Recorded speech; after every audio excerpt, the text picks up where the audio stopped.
Or I could take a 1 and put it at 0, forcing Joel to take the last one and swinging it way up to 8 for the start of my next turn. So there, you got a really tough decision. Do I really want a lot of initiative to start the next turn?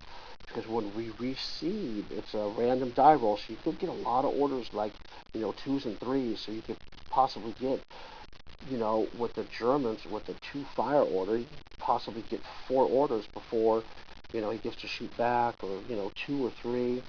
So there's a lot of decisions where that thing's going to end up on the next turn. Why don't you just go ahead and assume you do an order here? We won't actually execute, but we'll move the pawn. So right. What would you do here? I would probably take the 8 and swing. And the reason why I would do it is we're going to all be in tactical command, so it's going to be very expensive to do anything. So that thing is going to swing back over pretty quick. I'd probably take the 8 to make sure I have the sniper on my side so you don't get it.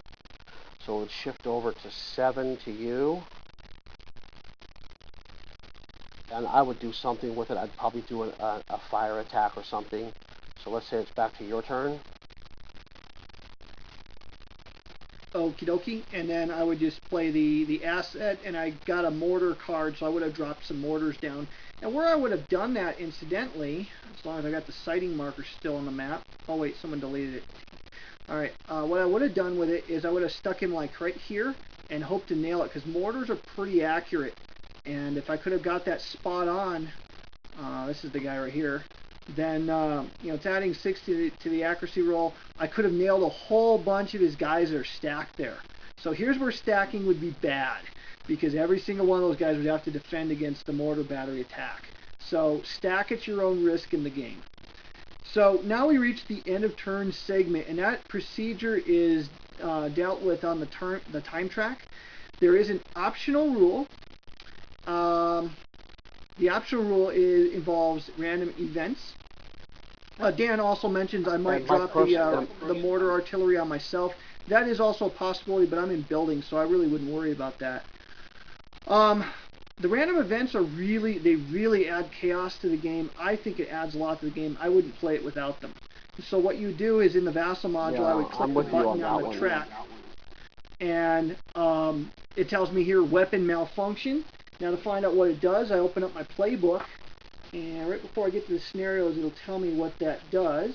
I think you put it on a unit and it shuts that unit down for an order. They're in alphabetical order. Weapon malfunction. The player with initiative may spend 1 initiative to place his event chit on any opposing unit in play. The next time that unit is activated, it costs his opponent 2 initiative to do so, to activate that unit. So what I would have done with that thing, where did it go? Someone already deleted it? Well, someone's clicking the button. Where did it go? It disappeared. Well, at any rate, what I would have done with it is I would have put it on top of one of those Panzer IVs over here. I would have put it on top of one of those guys, probably the one that's got line of sight to my tank that's stunned. And that way it would have cost him initiative to fire with him. Now once you activate that unit, or if that unit is eliminated while the chit is in play, you're going to transfer the chit to one of the 2 resulting squads, etc. It's all dealt with in the playbook. It tells you what those random events do. You only get 1 of them per turn, and it happens at the end of the turn. So once that's done, we advance the turn track marker. So you can see we've played tonight here for a lot longer than I intended, and we only got through 1 turn. So you can see it does take longer to play, but this is a very cool game system. So time really flies when you're having fun. And that's what this is all about. If the marker's on a sudden death space, like 13, then you would roll 2d10s to see if you roll. If you roll less than or equal to sudden death, game ends at that moment. Next, you remove all dispersed smoke markers, and then you're going to flip all other smoke to their dispersed side, the 2 side. Smoke, by the way, is basically a hindrance. So a full smoke marker has a hindrance level of 5, and then when it's flipped, it has a hindrance level of 2. So that's the advantages of smoke. Next, the player with the active sniper conducts a sniper activity. Mike, you want to go ahead and do that? Now that would be me. How many command markers do you have on the board? I have 2. So what that means is if I roll a 1 or a 2 with one 10-sided die, I have a successful sniper attack. So for every one that's on there, it's 10% of that die. If I get a successful sniper attack, he's got a tough decision. He can do one of two things. He can either kill one of his command markers that's on the board. You can't take it from pending or from available. You have to take it from one that's on the board. Or he can lower his command radius by 1. So in this game, he'd be down to a 1 command radius, and that could be pretty brutal.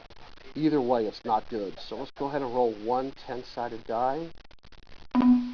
Just go ahead and take the left-hand side die. So the first die, because I don't have a single D10 button. Oh, kabang! Make your choice. That was a D12, dude. Oh, that's right. That was even harder to do. At any rate, let's just pretend like that was his D10. What I would do at that point is I'd give him the fate card and make him re-roll that. And he just did, and I just re-rolled, so I had a 9 and a 3, and I would keep the fate card after that.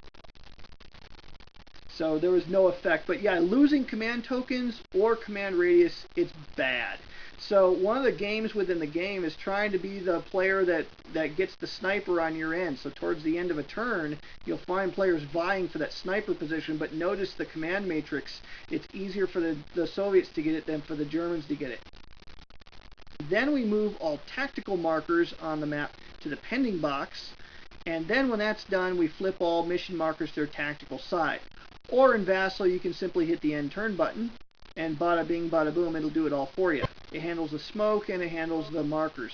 Now in this case, we didn't have any tactical markers on the map, so none of that stuff took place. Basically, all the mission markers flipped over to their flip side. So now my guys are in tactical command, which means I'll have to pay some more initiative to activate with them, or I could drop another mission command down, which I do have available to me. You mean to say we don't have one of those buttons in the game? I don't know how I ended up with a marker in the pending box. I'm sorry, what? Nothing. It was just a joke.